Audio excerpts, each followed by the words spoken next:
السلام عليكم ورحمة الله وبركاته. بسم الله الرحمن الرحيم. الحمد لله رب العالمين. وصلى الله على نبينا محمد وعلى آله وصحبه أجمعين. يا أيها الذين آمنوا اتقوا الله حق تقاته ولا تموتن إلا وأنتم مسلمون. ബഹുമാന്യരായ സത്യവിശ്വാസികളെ, സഹോദരങ്ങളെ, അള്ളാഹുവിൻ്റെ നിയമനിർദ്ദേശങ്ങൾ ജീവിതത്തിൻ്റെ ഏത് തലങ്ങളിലും സൂക്ഷിച്ച് പാലിച്ച് ജീവിക്കണമെന്ന് ഓർമ്മിപ്പിക്കുകയാണ്.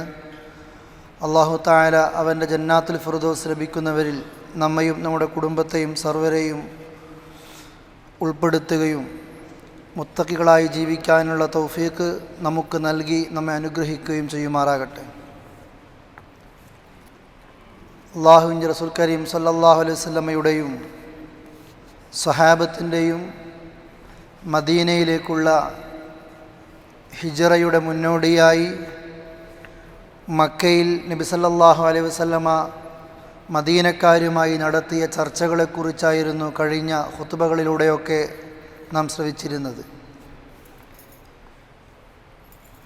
അഖബയിൽ വെച്ച് നടന്ന 2 ഉടമ്പടികൾ.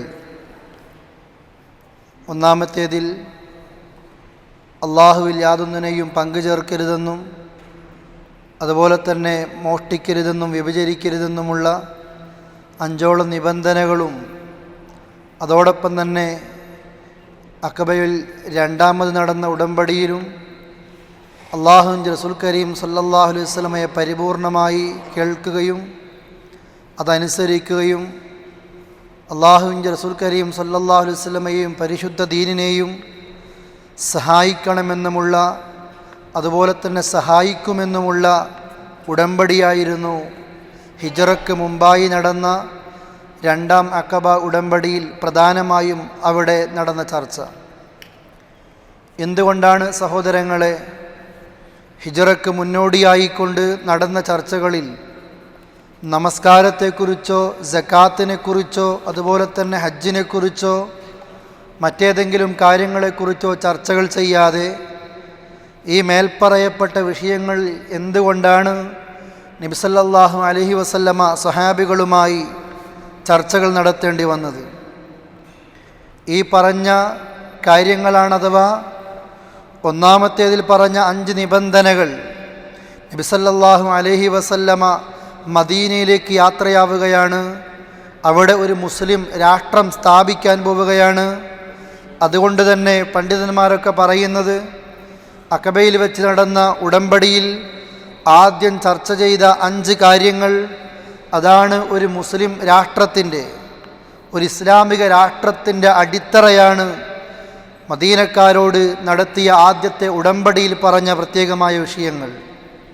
എത്രത്തോളം ഒരു മുസ്ലിം രാഷ്ട്രത്തിന് സുരക്ഷിതമായി നിലനിൽക്കാനും ഒരു മുസ്ലിം രാഷ്ട്രവും ഇസ്ലാമിക രാഷ്ട്രം നിലനിൽക്കാനും ഈ 5 കാര്യങ്ങൾ അടിത്തറയായിട്ടുണ്ടാകുമ്പോഴാണ് അവിടെ ഇസ്ലാമിക ഭരണം ഏറ്റവും സുഖസുന്ദരമായ രീതിയിൽ നടത്താൻ കഴിയുന്നത്. അവിടെയാണ് മനുഷ്യർക്ക് അഭയം ലഭിക്കുന്നത്, അവിടെയാണ് മനുഷ്യർക്ക് നീതി ലഭിക്കുന്നത്. അതുകൊണ്ടാണ് ഒന്നാമതായിട്ട് റസൂൽ കരീം സല്ലല്ലാഹു അലൈഹി വസല്ലമ ആ ഉടമ്പടിയിൽ പറഞ്ഞത് ഹിഫ്ളുദ്ദീനാണ്. പണ്ഡിതന്മാരത് എടുത്തു പറയുന്നു. വലാ തുശ്രികു ബില്ലാഹി ഷൈഅ വലാ തുശ്രികു ബില്ലാഹി ഷൈഅ, അള്ളാഹുവിൽ യാതൊന്നിനെയും പങ്കു ചേർക്കരുത്. ഒരു മുസ്ലിം രാഷ്ട്രത്തിൻ്റെ, ഒരു ഇസ്ലാമിക രാഷ്ട്രത്തിൻ്റെ അടിത്തറ അതാണ്. അള്ളാഹുവിൻ്റെ ദീനിനെയായിരിക്കണം, ദീന് സംരക്ഷിക്കപ്പെടേണ്ടതുണ്ട്. അള്ളാഹുവിൽ യാതൊന്നിനെയും പങ്കു ചേർക്കാത്ത, കറകളഞ്ഞ മുവഹ്ഹിദീങ്ങളായ, സൃഷ്ടിപൂജയില്ലാത്ത, അള്ളാഹുവിൻ്റെ ഒരു സൃഷ്ടിയോടും ആരാധനകൾ നടത്താത്ത, എല്ലാ ഇബാദത്തുകളും അള്ളാഹുവിലേക്ക് മാത്രം എത്തുന്ന ഒരു സമൂഹമായിരിക്കണം, അതല്ലെങ്കിൽ ആ നിലക്കുള്ളൊരവസ്ഥയായിരിക്കണം ആ രാജ്യത്തുണ്ടാകേണ്ടത്. ഏതെങ്കിലും മുസ്ലിം നാമധാരികളുടെയോ മുസ്ലിം പേരുകളുടെയോ അറബി ചിഹ്നങ്ങളുടെയോ അതല്ലെങ്കിൽ ഏതെങ്കിലും മറ്റുള്ള തരത്തിലുള്ള കാര്യങ്ങൾ കൊണ്ടോ ഒരു ഇസ്ലാമിക രാഷ്ട്രം നിലനിന്ന് പോകുക സാധ്യമല്ല. മറിച്ച് ആ രാഷ്ട്രത്തിൽ ഒന്നാമത് വേണ്ടത് അഖീദയായിരിക്കണം, ശുദ്ധമായിരിക്കേണ്ടത്. അതുപോലെ തന്നെ റസൂൽ കരീം സല്ലല്ലാഹു അലൈഹി വസല്ലമ അവിടുന്ന് പറഞ്ഞ ഉടമ്പടിയെ കാരണത്താൽ പണ്ഡിതന്മാർ പറയുന്നു, ഒരു മുസ്ലിം രാഷ്ട്രത്തിന് അനിവാര്യമായി വേണ്ട മറ്റൊരടിത്തറയാണ് മനുഷ്യ മനസ്സുകൾ അതല്ലെങ്കിൽ മനുഷ്യ ശരീരങ്ങൾ അവിടെ സംരക്ഷിക്കപ്പെടേണ്ടതുണ്ട്. അതാ വലാ തഖ്തുലു നഫ്സ് അള്ളാഹുവിൻ്റെ റസൂൽ അവിടെ പറഞ്ഞതും. അള്ളാഹു അനുവദിച്ച മാർഗത്തിൽ കൊല്ലാൻ പറയുന്ന വേളയിലും യുദ്ധസമയത്തല്ലാതെ അനർഹമായിട്ട് ഒരാളെയും കൊല്ലുക പാടില്ലാത്തതാണ്. ഒരു മുസ്ലിം രാഷ്ട്രത്തിലും ഇസ്ലാമിക ഭരണത്തിലും അതല്ലെങ്കിൽ ഒരു മുസ്ലിമീങ്ങൾ മനസ്സിലാക്കേണ്ടതുമാണ്, അനർഹമായിട്ടൊരാളെ കൊന്നുകഴിഞ്ഞാൽ ലോകത്ത് സർവരെയും കൊല്ലുന്നതിന് തുല്യമായ പാപമാണ് എന്ന് വിശുദ്ധ ഖുർആൻ ഈ സമൂഹത്തെ ഉണർത്തുകയാണ്. ഒരാൾക്ക് അഭയം നൽകിയാൽ, ഒരു മുസ്ലിമിനല്ല ഒരു മനുഷ്യന് അഭയം നൽകിയാൽ ലോകത്തെ സർവ്വ മനുഷ്യർക്കും അഭയം നൽകിയതിൻ്റെ നന്മയാണ് അവൻ ചെയ്യുന്നത് എന്ന് ലോക സമൂഹത്തെ പഠിപ്പിക്കുന്ന വേദഗ്രന്ഥമാണ് പരിശുദ്ധ ഖുർആൻ. അതുകൊണ്ട് തന്നെ നബി സല്ലല്ലാഹു അലൈഹി വസല്ലമ മദീനയിലേക്ക് ഹിജറ പോകുന്നതിന് മുമ്പ് ആ നാട്ടുകാരെ ഞങ്ങൾ സ്വീകരിക്കാമെന്ന് പറഞ്ഞപ്പോൾ അവരെ കൊണ്ട് കരാറ് ചെയ്യിപ്പിക്കുകയാണ്, അനർഹമായിട്ടൊരാളെപ്പോലും കൊന്നുപോകരുത് എന്ന്. എന്തുകൊണ്ടാ? റബ്ബ് നൽകിയ, അള്ളാഹു നൽകിയ ജീവൻ അത് അള്ളാഹുവിനല്ലാതെ തിരിച്ചു കൊണ്ടുപോകാൻ അർഹതയില്ല. അള്ളാഹുവിന് മാത്രമാണ് ഇത് തിരിച്ചു കൊണ്ടുപോകാനുള്ള അർഹതയുള്ളത്. നമുക്ക് നമ്മുടെ ശരീരത്തെ പോലും കൊന്നുകളഞ്ഞുകൊണ്ട് ആത്മഹത്യ ചെയ്യുന്നത് പോലും വമ്പിച്ച പാപമായിട്ട് ഇസ്ലാം പഠിപ്പിക്കുമ്പോൾ, എനിക്ക് എന്നെപ്പോലും നശിപ്പിക്കാൻ പാടില്ലാത്തതാണെങ്കിൽ ഞാനല്ലാത്ത ഒരാളെ ഏത് നിലക്കാണ് പ്രിയപ്പെട്ടവരെ അത് ന്യായീകരിക്കുക? അതുകൊണ്ട് റസൂൽ കരീം സല്ലല്ലാഹു അലൈഹി വസല്ലം എടുക്കുന്ന കരാറ്, മനുഷ്യർക്ക് സ്വസ്ഥത വേണം, മനുഷ്യ ശരീരങ്ങളും മനസ്സുകളും സംരക്ഷിക്കപ്പെടേണ്ടതുണ്ട്. അതുപോലെ തന്നെ മനുഷ്യൻ്റെ അഭിമാനം, അതാണ് പണ്ഡിതന്മാർ ഒരു മുസ്ലിം രാഷ്ട്രത്തിൻ്റെ അടിത്തറയായിട്ട് പറയുന്നത്, ഹിഫ്ദുൽ ഇർദ്, അഭിമാനം സംരക്ഷിക്കപ്പെടേണ്ടതുണ്ട്. ഒരാളിലേക്കും കടന്നു കയറുന്നൊരു സ്വഭാവത്തിലേക്ക് എത്തരുത്. അതുകൊണ്ട് തന്നെ പറയുന്നു, നിങ്ങൾ വ്യഭിചാരത്തിലേക്ക് എത്തരുത്, വ്യഭിചാരത്തിൻ്റെ ഭാഗത്തേക്ക് പോകരുത്. അതോടൊപ്പം തന്നെ പറയുന്നു, ഒരു മനുഷ്യൻ്റെ സമ്പത്ത് സംരക്ഷിക്കപ്പെടേണ്ടതുണ്ട്. ഒരു ഇസ്ലാമിക രാജ്യത്ത്, ഒരു മുസ്ലിം രാജ്യത്ത്, അതല്ലെങ്കിൽ ആ നിലക്ക് നാം സമീപിക്കുന്ന ഭാഗങ്ങളിൽ മനുഷ്യരുടെ സമ്പത്തുകൾ, ഹിഫ്ളുൽ മാലുണ്ടാകണം, സമ്പത്ത് സംരക്ഷിക്കപ്പെടേണ്ടതുണ്ട്. അതുകൊണ്ടാണ് നിങ്ങൾ മോഷ്ടിക്കരുത് എന്ന് അവരെ കൊണ്ട് കരാറ് പറയിപ്പിക്കുന്നത്, ചെയ്യിപ്പിക്കുകയാണ് മദീന ഹിജറക്ക് മുമ്പ്. അതോടൊപ്പം തന്നെ ഇതൊക്കെ ചെയ്യണമെങ്കിൽ, ഏറ്റവും സുന്ദരമായ ഒരു രാഷ്ട്രം നിലനിൽക്കണമെങ്കിൽ, ഇബാദത്തുകൾ ചെയ്യണമെങ്കിൽ, ഈ പറഞ്ഞ 4 കാര്യങ്ങളും ഭംഗിയോടുകൂടി മുന്നോട്ട് പോകണമെങ്കിൽ മനുഷ്യൻ ഏറ്റവും ആവശ്യം അള്ളാഹു അവന് നൽകിയ അഖില്, അതൊന്നും തകരാറ് സംഭവിച്ചു പോകാൻ പാടില്ല, അവൻ്റെ ബുദ്ധിക്ക് തകരാറ് സംഭവിക്കാൻ പാടില്ല. ഇസ്ലാമിലെ ഏത് നിയമങ്ങളും ബുദ്ധിയുള്ളവന് മാത്രമാണ് നിർബന്ധം, അഖിലുള്ളവനാണ് നിർബന്ധം. ബുദ്ധിയില്ലാത്തവന് അതല്ലെങ്കിൽ വകതിരിവില്ലാത്തവന് നമസ്കാരം നിർബന്ധമില്ല, നോമ്പ് നിർബന്ധമില്ല, സകാത്തില്ല, ഹജ്ജില്ല. എന്തുകൊണ്ടാ? അഖില് വേണം. അതുകൊണ്ടാ ആ അഖിലിന് ബാധിക്കുന്ന ഏറ്റവും വലിയ ദുരന്തമാണ് മനുഷ്യർക്ക് അള്ളാഹു നൽകിയ ബുദ്ധിയെ മറിച്ചിലുണ്ടാക്കുന്നത്, അല്ലെങ്കിൽ അതിന് തകരാറ് സംഭവിപ്പിക്കുന്ന ആ നിലക്കുള്ള ഉപയോഗങ്ങളാണ്. അത് കുടിക്കുന്നതാകട്ടെ കഴിക്കുന്നതാകട്ടെ അള്ളാഹു ആ നിലക്കുള്ള കാര്യങ്ങൾ നിഷിദ്ധമാക്കിയത്. അതുകൊണ്ടാണ് ഖംർ, ഇസ്ലാം ആ പദം ഉപയോഗിക്കുന്നത്, കള്ളിന് അറബിയിലുള്ള പദം ഖംർ എന്നാണ്. മാ ഖാമറൽ അഖ്ല, ബുദ്ധിയെ മാറ്റിമറിക്കുന്നത് എന്നതാണ് ഖംർ എന്ന പദത്തിൻ്റെ അർത്ഥം. അള്ളാഹ് നൽകിയ ബുദ്ധിയെ മാറ്റിമറിക്കുന്ന എല്ലാത്തിനും ഖംർ എന്ന പദമാണ് ഉപയോഗിക്കുന്നത്. അതുകൊണ്ട് തന്നെ ഏറ്റവും അനിവാര്യമായിട്ട് വേണ്ടത് മനുഷ്യൻ്റെ ബുദ്ധി സംരക്ഷിക്കപ്പെടേണ്ടതുണ്ട്. ഈ 5 കാര്യങ്ങളിലും ഒരതിക്രമവും ചെയ്യില്ല എന്ന് ബൈഅത്ത് ചെയ്തതിൻ്റെ ശേഷം 2ാം അഖബയിൽ വീണ്ടും ഒന്നുകൂടെ ഇതിൻ്റെ ശേഷം വരുന്നു അസ്സംഉ വത്വാഅ. നബി സല്ലല്ലാഹു അലൈഹി വസല്ലം പറയുന്നത് കേൾക്കുകയാണ്, അത് ഉടനടി അംഗീകരിക്കുകയാണ്. മദീനത്തേക്ക് വരുമ്പോൾ സ്വന്തം മക്കളെ സംരക്ഷിക്കുന്നത് പോലെ ലോകത്തിൻ്റെ നേതാവ് മുഹമ്മദ് മുസ്തഫ സല്ലല്ലാഹു അലൈഹി വസല്ലമയെ സംരക്ഷിക്കുമെന്നുള്ള ഉറപ്പും എഴുതി വാങ്ങിയതിന് ശേഷമാണ് മദീനയിലേക്ക് അല്ലാഹുവിൻ്റെ റസൂൽ കരീം സല്ലല്ലാഹു അലൈഹി വസല്ലമ ഹിജറ പോകുന്നത്. പ്രിയപ്പെട്ടവരെ, എന്തുകൊണ്ടാണിത്? ഈ പറഞ്ഞ വിഷയങ്ങൾ ഇന്നത്തെ സാഹചര്യവുമായി ബന്ധപ്പെട്ടുകൊണ്ടാണ് നമ്മൾ കേട്ടത്. ഏത് സമൂഹത്തിലാകട്ടെ ഈ 5 അടിത്തറകൾ, ആ 5 അടിത്തറകളും പരിപൂർണമായി സംരക്ഷിക്കപ്പെടുമ്പോഴാണ് ആ രാജ്യത്ത് ജീവിക്കുന്ന ഏതൊരു മനുഷ്യർക്കും അഭയം ലഭിക്കുന്നതും അതുപോലെ തന്നെ സമാധാനം ലഭിക്കുന്നതും പ്രയാസങ്ങളില്ലാതെ ജീവിക്കാൻ കഴിയുന്നതും. അതുകൊണ്ട് തന്നെ നാം പ്രത്യേകമായിട്ട് മനസ്സിലാക്കേണ്ടതുണ്ട്, ഈ കാര്യങ്ങളിൽ ഏത് സമയത്തും നമ്മളും അംഗീകരിക്കേണ്ടതുണ്ട്. അല്ലാഹുവിൻ്റെ റസൂൽ കരീം സല്ലല്ലാഹു അലൈഹി വസല്ലം ഖുർആൻ ഓതി പഠിപ്പിക്കുന്നു, വലാ തഖറബുസ്സിന, നിങ്ങൾ വ്യഭിചാരത്തിലേക്ക് അടുക്കരുത്. നോട്ടം കൊണ്ടെടുക്കരുത്, സംസാരം കൊണ്ടെടുക്കരുത്, സ്പർശനം കൊണ്ടെടുക്കരുത്, കാലുകൾ കൊണ്ട് നടന്നെടുക്കരുത്. ആ നിലക്ക് വ്യഭിചാരത്തിലേക്ക് അടുക്കുന്ന എല്ലാ കവാടങ്ങളും പഠിപ്പിക്കുകയാണ്. എന്തുകൊണ്ടാ വ്യഭിചരിക്കരുത് എന്ന് അള്ളാഹ് പറയുന്നതിന് പകരം അള്ളാഹുവിൻ്റെ ഖുർആൻ പറയുന്നത് വലാ തഖറബുസ്സിന, വ്യഭിചാരത്തിലേക്ക് നിങ്ങൾ അടുക്കരുത് എന്ന ആ ഭാഗത്തേക്കുള്ള വഴികൾ പോലും ഇസ്ലാം കൊട്ടിയടക്കുകയാണ്. അതുപോലെ തന്നെ മനുഷ്യൻ്റെ ബുദ്ധിക്ക് ബാധിക്കുന്ന കള്ള്, ആ കള്ളിൽ 10 കാര്യങ്ങൾ കൊണ്ട് കള്ള് ശപിക്കപ്പെട്ടിരിക്കുന്നു എന്ന് ഹദീസുകളിൽ കാണാം. കള്ള് കുടിക്കുന്നവൻ അല്ലാഹുവിൻ്റെ ശാപമുണ്ട്.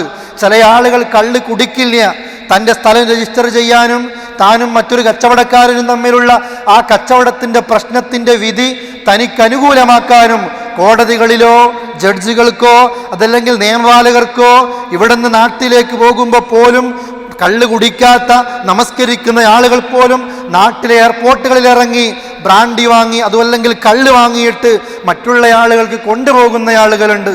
കള്ള് കുടിക്കുന്നവന് മാത്രമല്ല ശാപം, അത് വഹിക്കുന്നവന് ശാപമാണ്, അത് ഒഴിക്കുന്നവന് ശാപമാണ്.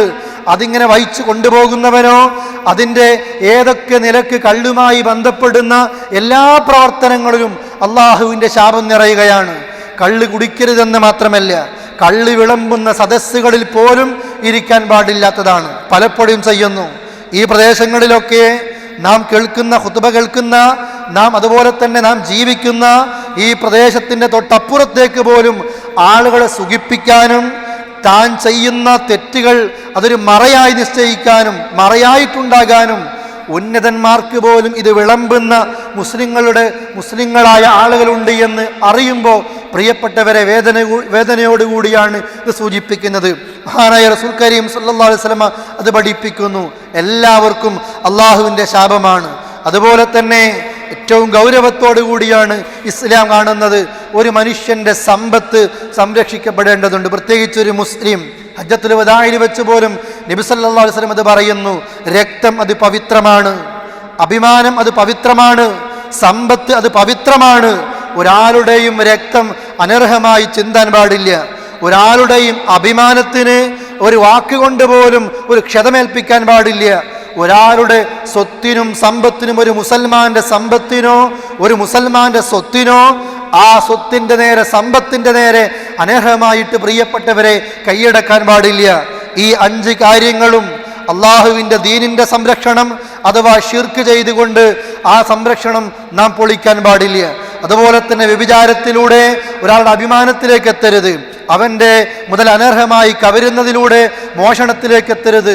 അതുപോലെ തന്നെ ഈ പറഞ്ഞ 5 കാര്യങ്ങളും അതോടൊപ്പം തന്നെ നേതാക്കന്മാരെ, ഒരു രാഷ്ട്രത്തിൻ്റെ ഭരണാധികാരികളെ പരിപൂർണമായി അംഗീകരിക്കുന്ന അനുയായികൾ ഉണ്ടാകുമ്പോൾ മാത്രമാണ് ഏറ്റവും സുന്ദരമായും സ്വസ്ഥമായും ജീവിക്കുന്നവർക്ക് പോലും ഏറ്റവും നല്ല രീതിയിൽ ആ രാജ്യത്ത് ജീവിക്കാൻ കഴിയുന്നത്. ഭരണാധികാരികളെ പരിപൂർണമായി അംഗീകരിക്കുന്നൊരവസ്ഥ. നബി സല്ലല്ലാഹു അലൈഹി വസല്ലം അതുകൊണ്ട് തന്നെ ഇസ്ലാമിക ശറഅ അനുസരിച്ച് ജീവിക്കുന്ന, ഇസ്ലാമിക ശറഅ അനുസരിച്ചുകൊണ്ട് ഭരണം നടപ്പാക്കുന്ന ഒരു രാജ്യത്ത് ജീവിക്കുമ്പോൾ അള്ളാഹുവിൻ്റെ റസൂൽ പഠിപ്പിക്കുന്നു, വമാ ആതാകുമുർ റസൂലു ഫഖുദൂ വമാ നഹാകും അൻഹു ഫൻതഹു. ഇതാണ് നമ്മുടെ ദീനിനോടുള്ള സമീപനം. നബി സല്ലല്ലാഹു അലൈഹി വസല്ലമ എന്ത് കൊണ്ടുവന്നോ അത് നമ്മൾ അംഗീകരിക്കേണ്ടതുണ്ട്. അവിടുന്ന് എന്ത് വിലക്കിയോ അത് നമ്മളും ആ നിലക്ക് കാണേണ്ടതുണ്ട്. അള്ളാഹുവിൻ്റെ റസൂല് കൊണ്ടുവന്നതായിരിക്കും ഒരു മുസ്ലിം രാജ്യത്തിൻ്റെ നിയമങ്ങൾ. ശിക്ഷാവിധികളിലും നടപ്പാക്കേണ്ട നിയമങ്ങളിലും ഏത് വിഷയങ്ങളിലും പ്രത്യേകിച്ച് ഈ രാജ്യം ഇസ്ലാമിക ഭരണത്തിൻ്റെ ഏറ്റവും നല്ല രീതിയിലുള്ളൊരു കാഴ്ചയാണ് ഇവിടെ നമ്മൾക്ക് കാണാൻ സാധിക്കുന്നത്. അവിടെ നമ്മുടെ ബാധ്യത എന്താ? ഒരു മുസൽമാന്റെ ബാധ്യത എന്താ? ലോകത്താരെതിർത്താലും ഈ നിയമം അള്ളാഹുവിൻ്റെ റസൂൽ കരീം സല്ലല്ലാഹു അലൈഹി വസല്ലം പഠിപ്പിച്ച നിയമമാണെങ്കിൽ പരിപൂർണമായി അത് ഞാൻ അംഗീകരിക്കുകയാണ്. എന്തുകൊണ്ട് അംഗീകരിക്കുന്നു? കൊന്നവനെ കൊല്ലണമെന്ന ഇസ്ലാമിൻ്റെ നിയമം വരുമ്പോൾ, മനുഷ്യാവകാശ സംഘടനകൾ എന്തെങ്കിലും ശബ്ദിക്കുമ്പോൾ ഒരു മുസൽമാൻ അവിടെ പതറുന്നില്ല. കാരണം അവനറിയാം, ഫലാ വറബ്ബിക് ലാ യുഅ്മിനൂന ഹത്താ യുഹക്കിമൂക ഫീമാ ശജറ ബൈനഹും ثم لا يجدوا في أنفسهم حرجا مما قضيت ويسلموا تسليما. നിന്റെ റബ്ബിനെ തന്നെയാണ് സത്യം, ലോകത്തൊരാളും വിശ്വാസിയാവുകയില്ല ഏതുവരെ അള്ളാഹുവിൻ്റെ റസൂൽ കരീം സല്ലല്ലാഹു അലൈഹി വസല്ലമയെ ഒരു ഹാക്കിമായിട്ട് അതല്ലെങ്കിൽ വിധി നടപ്പാക്കുന്ന ഒരു വിധികർത്താവായിട്ട് സ്വീകരിക്കുന്നത് വരെ. അള്ളാഹുവിൻ്റെ വിധിയാണ് ഇവിടുന്ന് നടപ്പാക്കുന്നത്. അതാണ് ഹദീസുകളിൽ നമ്മൾക്ക് കാണാൻ കഴിയുന്നത്. ആ വിധി വരുമ്പോൾ മനസ്സിന് ഒരൽപ്പം പ്രയാസത്തോടു കൂടി പോലും ആ നിയമത്തെ നമ്മൾ അംഗീകരിച്ചാൽ പോലും നമ്മൾ മുസ്ലിം ആവുകയില്ല. മറിച്ചോ ഇസ്ലാമിൻ്റെ ഏത് നിയമങ്ങളും, സിവിൽ നിയമങ്ങളാകട്ടെ ക്രിമിനൽ നിയമങ്ങളാകട്ടെ, ഏത് നിയമങ്ങൾ വരുമ്പോഴും പരിപൂർണമായിട്ട് വയുസല്ലിമു തസ്ലീമ, പരിപൂർണമായിട്ട് ആ വിധിയെ അംഗീകരിക്കുന്നത് വരെ ലോകത്തൊരാളും മുസ്ലിം ആവുകയില്ല എന്ന് അള്ളാഹുവിൻ്റെ പരിശുദ്ധ ഖുർആൻ പഠിപ്പിക്കുന്നു. ഒരുപാട് നിയമങ്ങൾ കാണാം ഖുർആനിൽ, ഒരുപാട് നിയമങ്ങൾ കാണാം. മനുഷ്യന്റെ അഭിമാനത്തിന് ക്ഷതമേൽപ്പിക്കാൻ പാടില്ല, സമ്പത്ത് കവരാൻ പാടില്ല, അവൻ്റെ ജീവൻ കവരാൻ പാടില്ല. അത്തരം കാര്യങ്ങളിലൊക്കെ ഇടപെടുമ്പോൾ അനർഹമായിട്ട് അനുമതിയില്ലാത്ത രീതിയിൽ ഒരു മനുഷ്യ ജീവനെ കൊന്നൊടുക്കിയാൽ, ഒരാളുടെ സമ്പത്തിനെ കവർന്നെടുത്താൽ ഇസ്ലാമിന് കൃത്യമായ കാഴ്ചപ്പാടുണ്ട്, നിയമങ്ങളുണ്ട്. മുസ്ലിം രാജ്യം അത് നടപ്പാക്കുന്നു. ഇസ്ലാമിക രാഷ്ട്രത്തിൻ്റെ കാളിമാർ ഖുർആനും ഹദീസും ഫിഖ്ഹിന്റെ ഗ്രന്ഥങ്ങളും വെച്ച് അത് പഠിക്കുന്നു. പ്രതികളോട് ചോദിക്കുന്നു തെറ്റംഗീകരിക്കുന്നുവോ എന്ന്. അവർക്ക് വാദിക്കാം, അവർക്ക് ആളുകളെ കൊണ്ട്, വക്കീലിനെ കൊണ്ട് വാദിപ്പിക്കാം. ആ വാദത്തിൽ ചെയ്ത തെറ്റ് സാക്ഷികൾ മുഖേന 100% ഉറപ്പാകുമ്പോൾ അബദ്ധത്തിന് പോലുമല്ല, മനഃപൂർവമായിട്ട് എൻ്റെ ഭാഗത്ത് ആ തെറ്റ് വന്നു എന്ന് ആ പ്രതിക്ക് പോലും ബോധ്യപ്പെടുത്തിയതിൻ്റെ ശേഷമായിരിക്കും ഒരു ഇസ്ലാമിക രാജ്യത്ത് വിധികൾ നടപ്പാക്കുന്നത്. ആ വിധിയെ നാം അംഗീകരിക്കാതിരിക്കുമ്പോൾ പ്രിയപ്പെട്ടവരെ, നമ്മുടെ ഈമാനിന് കോട്ടം സംഭവിക്കുകയാണ്. അതുകൊണ്ടാണ് മദീനയിൽ ഇമാം മാലിക് റഹ്മത്തുള്ളാഹി അലൈഹി ഇതുപോലെയുള്ള ഒരു വ്യക്തിക്ക് ഒരാളെ കൊന്നു. ആ കൊന്ന വ്യക്തിയെ ഇസ്ലാമിക ശിക്ഷ നടപ്പാക്കുന്നതിന് മുൻപ് ഇമാം മാലിക് റഹ്മത്തുള്ളാഹി അലൈഹി വല്ലാത്ത അസ്വസ്ഥനായിരുന്നു. അങ്ങോട്ടേക്ക് കയറുന്നു. അദ്ദേഹത്തിൻ്റെ സദസ്സ് കുട്ടികളുണ്ട്, വിദ്യാർത്ഥികളുണ്ട്, ക്ലാസ്സിലിരിക്കുന്നു, പുറത്തു പോകുന്നു, അസ്വസ്ഥനായ മുഖമാണ്. ഒരാൾ വന്ന് ചോദിക്കുന്നു, അല്ലയോ ഇമാം മാലിക്, എന്തിനാണ് ഇത്ര പ്രയാസം വരുന്നത്? അപ്പോഴാണ് ഇമാം മാലിക് റഹ്മത്തുള്ളാഹി അലൈഹി അറിയുന്നത് ആ വ്യക്തിക്ക് ഇസ്ലാമിക ശിക്ഷ നടപ്പാക്കി കഴിഞ്ഞു എന്ന്. അപ്പോഴാണ് അവിടുന്ന് ചിരിക്കുന്നത്, സന്തോഷിക്കുന്നത്. കാരണം അവിടുന്ന് പറയുന്നു, ഭൂമിയിൽ 40 ദിവസം അതല്ലെങ്കിൽ ഭൂമിയിൽ 30 ദിവസം മഴ പെയ്യുന്നതിനേക്കാൾ എനിക്കിഷ്ടമാണ് അള്ളാഹുവിൻ്റെ ഒരു വിഷയത്തിൽ, അള്ളാഹുവിൻ്റെ ദീനിൻ്റെ ഒരു നിയമം, ശിക്ഷാവിധി അത് നടപ്പാക്കുന്നത് എന്ന്. അള്ളാഹുവിൻ്റെ ശിക്ഷ, പടച്ചറബ് പറഞ്ഞ ആ നിലക്കുള്ള ഇസ്ലാമിക ശിക്ഷ ഭൂമിയിൽ നടപ്പാക്കലാണ്. 40 ദിവസം ഭൂമിയിൽ മഴ പെയ്യാതെ അതല്ലെങ്കിൽ മഴ പെയ്യുന്നത് പോലും അതിനേക്കാൾ എനിക്കിഷ്ടം ഈ ശിക്ഷ നടപ്പാക്കലാണ് എന്ന് ഇമാം മാലിക് റഹ്മത്തുള്ളാഹി അലൈഹിയും അതുപോലെ ചില ഹദീസിന്റെ റിവായത്തിന് അസറുകളിലും പ്രിയപ്പെട്ടവരെ ഇത് കാണാൻ കഴിയുന്നതാണ്. നിങ്ങൾ നോക്കൂ, ഇതാണ് ഇസ്ലാമിക ഭരണത്തിൽ നമ്മളും ആഗ്രഹിക്കുന്നതും, ഇതാണൊരു മുസ്ലിം ആഗ്രഹിക്കേണ്ടതും. അവിടെ നടപ്പാക്കുന്നത് അള്ളാഹുവിൻ്റെ നിയമങ്ങളാണ്. അവിടെ അറബിക്ക് പ്രത്യേകതയില്ല, അനറബിക്ക് പ്രത്യേകതയില്ല, കറുത്തവനും വെളുത്തവനും പ്രത്യേകതയില്ല. മുസ്ലിം രാജ്യം, ഈ രാജ്യം ആ നിലയ്ക്ക് അതിനെ കാണുകയും ചെയ്യുന്നു. എന്തുകൊണ്ട്? മഹാനായ റസൂൽ കരീം സല്ലല്ലാഹു അലൈഹി വസല്ലമയുടെ ഹദീസിൽ കാണാം നമ്മൾക്ക്.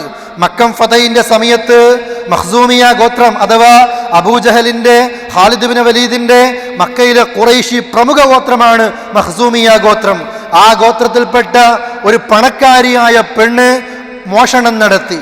ഇസ്ലാമിക ശിക്ഷാ നിയമപ്രകാരം മോഷണം നടത്തിയ വ്യക്തി മോഷ്ടിച്ചു എന്ന് തെളിഞ്ഞു കഴിഞ്ഞാൽ കൈയുടെ മുൻഭാഗം അതങ്ങ് മുറിച്ചു കളയുന്നതാണ് അള്ളാഹുവിൻ്റെ നിയമം, റസൂലുള്ളാഹിന്റെ നിയമമല്ല.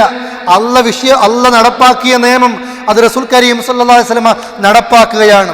ഈ സ്ത്രീ മോഷ്ടിച്ചു എന്ന് സ്ഥിരപ്പെട്ട് കഴിഞ്ഞു, ആളുകൾക്ക് പ്രയാസമായി. മഖ്സൂമിയ ഗോത്രത്തിൽപ്പെട്ട ഒരു വ്യക്തി, അതൊരു സ്ത്രീക്ക് കൈ നഷ്ടപ്പെട്ടു പോയാൽ ഈ മറ്റുള്ള പാവപ്പെട്ട ഗോത്രത്തിന് മുമ്പിലൂടെ നടക്കുമ്പോൾ ഒരു അഭിമാനത്തിന് പ്രയാസമാണ് ഈ ഗോത്രത്തിന് തന്നെ. അത് ആര് സംസാരിക്കും? നബി സല്ലല്ലാഹു അലൈഹി വസല്ലമയോട് പോയിട്ട് ഈ ശിക്ഷയിൽ ഒരല്പം ഇളവ് ലഭിക്കാൻ ആരാണ് സംസാരിക്കുക? അവരൊക്കെ കൂടി തീരുമാനിച്ചു, അള്ളാഹുവിൻ്റെ റസൂലിൻ്റെ ഹബീബാണ് പ്രിയപ്പെട്ട ഉസാമത്ത് ബിൻ സൈദ് റളിയല്ലാഹു അൻഹു. അദ്ദേഹത്തെ പോയി സമീപിച്ചു. അദ്ദേഹം പോയി റസൂലുള്ളാഹിന്റെ മുമ്പിലേക്ക്. അങ്ങനെ പോയിട്ട് റസൂലുള്ളാഹിയോട് സംസാരിച്ചു, ഈ ഗോത്രത്തിൽപ്പെട്ട സ്ത്രീയുടെ ശിക്ഷയിൽ ഒരൽപ്പം ഇളവ് നൽകുമോ എന്ന്. അവിടുത്തെ മുഖം ചുവക്കുകയാണ് ദേഷ്യം കൊണ്ട്. ഉസാമയോട് ചോദിക്കുന്നു, യാ ഉസാമ, അതശ്ഫഉ ഫീ ഹദ്ദിൻ മിൻ ഹുദൂദില്ലാ, അള്ളാഹുവിൻ്റെ ഒരു അതിർത്തി, അള്ളാഹുവിൻ്റെ ഒരു ശിക്ഷാ നിയമത്തിൽ ശുപാർശകനായിട്ട് നീ വന്നിരിക്കുകയാണോ എൻ്റെ മുമ്പിലേക്ക്? വല്ലാഹ്, അള്ളയാണ് സത്യം. ലൗ അന്ന ഫാത്തിമ ബിൻത് മുഹമ്മദ്, മുഹമ്മദിന്റെ മകൾ ഫാത്തിമയാണ് സരിഖത്ത്, അവളാണ് കട്ടതെങ്കിലും ഞാൻ ആ ഫാത്തിമയുടെ കൈ പോലും ഞാൻ മുറിക്കും. എൻ്റെ കരളിൻ്റെ കഷ്ടമായ ഫാത്തിമ, ഞാൻ നടക്കുന്നത് പോലെ നടക്കുന്ന ഫാത്തിമ, എനിക്ക് ഏറ്റവും പ്രിയപ്പെട്ട ഫാത്തിമയാണ് കട്ടതെങ്കിൽ പോലും പടച്ച റബ്ബിന്റെ ശിക്ഷയിൽ നിന്ന് ആ ഫാത്തിമക്ക് പോലും ഇളവില്ല എന്ന് പറഞ്ഞ് അല്ലാഹുവിൻ്റെ റസൂൽ കരീം സല്ലല്ലാഹു അലൈഹി വസല്ലം മിമ്പറിലേക്ക് ഓടിക്കയറുന്നു. അതേ സമയത്ത് തന്നെ ആളുകളെ വിളിച്ചുകൂട്ടി പറയുന്നു, ജനങ്ങളെ, നിങ്ങളൊരു കാര്യം മനസ്സിലാക്കണം. പൂർവ്വകാല സമൂഹത്തിന് അള്ളാഹുവിൻ്റെ ശിക്ഷ വന്നിറങ്ങാനുള്ള ഒരു കാരണം, അവരിലെ പണക്കാര് കട്ടാൽ അവരെ വെറുതെ വിടും. പാവപ്പെട്ടവർ കുറ്റങ്ങൾ ചെയ്താൽ ശിക്ഷ നടപ്പാക്കും. പണക്കാര് കുറ്റങ്ങൾ ചെയ്താൽ വെറുതെ വിടുന്നൊരു പതിവ് ആ സമൂഹത്തിലാണ് അള്ളാഹുവിൻ്റെ ശിക്ഷ വരുന്നത്. അതുകൊണ്ട് തന്നെ സഹോദരങ്ങളെ, ഒരു മുസ്ലിം രാജ്യം, ഒരു ഇസ്ലാമിക രാജ്യം, അള്ളാഹുവിൻ്റെ കിതാബും സുന്നത്തും അനുസരിച്ചുകൊണ്ട് ഈ രാജ്യത്ത് ജീവിക്കുന്ന ഏത് വ്യക്തികൾക്കും അഭയം നൽകുന്ന ഒരു രാജ്യം, ഒരു മനുഷ്യന്റെ സമ്പത്തിനും ഒരു മനുഷ്യന്റെ അഭിമാനത്തിനും ഒരു മനുഷ്യന്റെ ജീവനും അവൻ്റെ ദീനിനും അതിനൊക്കെയുള്ള എല്ലാ നിലക്കുമുള്ള സംരക്ഷണം ഏറ്റെടുത്തുകൊണ്ടാണ് ഭരണം നടത്തുന്നതെങ്കിൽ, അതുപോലെ തന്നെ നിസ്കരിക്കുന്നത് പോലെ, നോമ്പെടുക്കുന്നത് പോലെ, സക്കാത്ത് നൽകുന്നത് പോലെ, ഹജ്ജ് ചെയ്യുന്നത് പോലെയാണ് അള്ളാഹുവിൻ്റെ ശിക്ഷകളും നടപ്പാക്കുന്നത്. കൊന്നത് തെളിഞ്ഞു കഴിഞ്ഞാൽ ഇസ്ലാമിക നിയമം അവൻ്റെ തലവെട്ടലാണ്. അവനെ കൊല്ലുന്നു, അവനെ അതേപോലെ തന്നെ തിരിച്ചും കൊല്ലൽ എന്ന് തന്നെയാണ്. ആ നിയമത്തിന് മുമ്പിൽ ആരുടെയാണെങ്കിലും, ഏത് രാജ്യക്കാരാണെങ്കിലും, ഏത് വ്യക്തിയാണെങ്കിലും, ഏത് വിഭാഗത്തിൽപ്പെട്ടവനാണെങ്കിലും അവിടെ ഒരു അനീതി ഒരു മുസ്ലിം ഭരണാധികാരികൾക്ക് പാടില്ല. നമ്മൾ കേട്ടത് ഇക്കഴിഞ്ഞ ആഴ്ചകളിൽ നമ്മളും കേട്ട് കഴിഞ്ഞു. ഈ രാജ്യത്ത് അള്ളാഹുവിൻ്റെ ശിക്ഷ നടപ്പാക്കി കഴിഞ്ഞു, പലപ്പോഴും നടപ്പാക്കപ്പെടുന്നു. പക്ഷേ ഇതുവരെയൊന്നും ശബ്ദിക്കാത്ത പല ആളുകളും ഈ രാജ്യത്തിൻ്റെ നേരെ കണ്ണുതിരിക്കുകയാണ്. മനുഷ്യാവകാശ സംഘടനയുടെ പേര് പറഞ്ഞിട്ട്, മനുഷ്യന്റെ ജീവന്റെ പേര് പറഞ്ഞിട്ട് ഈ ശിക്ഷ നടപ്പാക്കുമ്പോഴത്തേക്ക് ഈ രാജ്യത്തിന് നേരെ ഈ രാജ്യത്തിന് നേരെ തിരിയുന്ന ആളുകൾ അവരെ നമ്മൾ കണ്ടില്ലായിരുന്നു. ഒരുപാട് മുസ്ലിങ്ങൾ അയൽപക്ക രാജ്യങ്ങളിൽ ജീവനം കൊണ്ട് പലായനം ചെയ്യേണ്ടി വരുമ്പോഴും, അതുപോലെ തന്നെ കുടുംബങ്ങൾ നഷ്ടപ്പെട്ടു പോകുമ്പോഴും, അതുപോലെ തന്നെ ഒരുപാട് സ്ത്രീകൾക്ക് ഭർത്താക്കന്മാരെ നഷ്ടപ്പെട്ടപ്പോഴും, ഒരുപാട് മക്കൾ യതീമുകളായിപ്പോഴും, അപ്പോഴും ഒരുപാട് മുസ്ലിങ്ങളെ കൊന്നൊടുക്കുമ്പോഴും, സിറിയയിലും ഫലസ്തീനിലും അതുപോലെ തന്നെ യമനിലും അഫ്ഗാനിസ്ഥാനിലും ആ നിലക്കുള്ള ഷാം എന്ന് പറയുന്ന വിശാലമായ പ്രവിശ്യയിലൊക്കെ മുസ്ലിങ്ങൾ കൊല്ലപ്പെട്ടപ്പോൾ, പല മനുഷ്യരും കൊല്ലപ്പെട്ടപ്പോൾ ഈ ആളുകളെയൊന്നും നമ്മൾ കണ്ടിട്ടില്ലായിരുന്നു.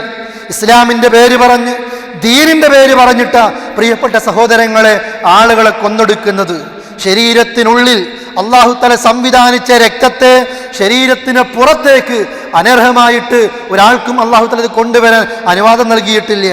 അത് ചെയ്യുന്ന അല്ലാഹുവിൻ്റെ പള്ളിയിൽ വെച്ച് പോലും, നമസ്കരിക്കുന്നവർക്ക് പോലും, ഭരണകർത്താക്കന്മാർക്ക് നേരെ പോലും, രാജ്യത്ത് കാവലിരിക്കുന്ന പട്ടാളക്കാരെ പോലും, പോലീസുകാരെ പോലും ആ നിലക്ക് കൊന്നൊടുക്കിയ ആളുകൾക്ക് ശിക്ഷ നടപ്പാക്കുമ്പോൾ, അതല്ലെങ്കിൽ തങ്ങൾക്ക് പ്രിയപ്പെട്ട നേതാവെന്ന് പറഞ്ഞിട്ട് ഒരു രാജ്യത്ത് കലാപത്തിന് നേതൃത്വം നൽകിയ വ്യക്തിക്ക് ശിക്ഷ നടപ്പാക്കുമ്പോൾ പ്രിയപ്പെട്ടവരെ പലരും ചോദിക്കുന്നു, എന്താ ഇത് എന്ന്. പ്രിയപ്പെട്ട മുസ്ലിമേ, നാം അങ്ങനെയാകരുത്. അള്ളാഹുവിൻ്റെ ഒരു വിഷയത്തിൽ, പടച്ച റബ്ബിൻ്റെ ഒരു നിയമത്തിൽ പരിപൂർണമായിട്ട് നമ്മൾ അംഗീകരിച്ചേ മതിയാകൂ. എങ്കിലേ നമ്മുടെ ഇസ്ലാം പരിപൂർണമാവുകയുള്ളൂ. ഈ എഴുത്തുകളും ഈ ചർച്ചകളും ഈ കാര്യങ്ങളൊക്കെ പ്രിയപ്പെട്ടവരെ നമ്മുടെ മനസ്സിലും ഒരു സംശയങ്ങൾ ഉണ്ടാക്കാൻ വേണ്ടിയാണ്. അപ്പറഞ്ഞതിനും ശരിയില്ലേ, ഒന്ന് കൊടുത്തുകൂടെ, സാവകാശം കാണിച്ചുകൂടെ? ഈ ചിന്ത മുസ്ലിം മനസ്സുകളിൽ, മുസ്ലിം തലച്ചോറുകളിൽ ഇട്ടുകൊണ്ട് മുസ്ലിങ്ങളെ പരസ്പരം രണ്ട് ചേരിയാക്കി, അതല്ല 10,000 കണക്കിന് ചേരികളാക്കി തിരിച്ച് ആ നിലയ്ക്ക് മുസ്ലിങ്ങളെ നശിപ്പിക്കാനാണ് ജൂത ക്രൈസ്തവ പദ്ധതി എന്ന് സഹോദരങ്ങളെ നാം മനസ്സിലാക്കണം. അല്ലാഹു തആല നമ്മെ അനുഗ്രഹിക്കുമാറാകട്ടെ. മതത്തിൻ്റെ നിയമങ്ങളെ നിയമങ്ങളായി മനസ്സിലാക്കി പരിപൂർണമായി അംഗീകരിച്ച് ജീവിക്കുക റബ്ബ് നമ്മൾ അനുഗ്രഹിക്കുമാറാകട്ടെ. അള്ളാഹുവിൻ്റെ ഫിർദൗസ് ലഭിക്കുന്നവർ നമ്മെ ഉൾപ്പെടുത്തി അനുഗ്രഹിക്കുമാറാകട്ടെ. അല്ലാഹുമ്മ സ്വല്ലി അലാ മുഹമ്മദി വഅലാ ആലി മുഹമ്മദ്. അസ്സലാമു അലൈക്കും വറഹ്മത്തുള്ളാഹി വബറകാതുഹു. സുബ്ഹാനക അല്ലാഹുമ്മ ബിഹംദിക അഷ്ഹദു അല്ലാ ഇലാഹ ഇല്ലാ അൻത അസ്തഗ്ഫിറുക വഅതൂബു ഇലൈക്.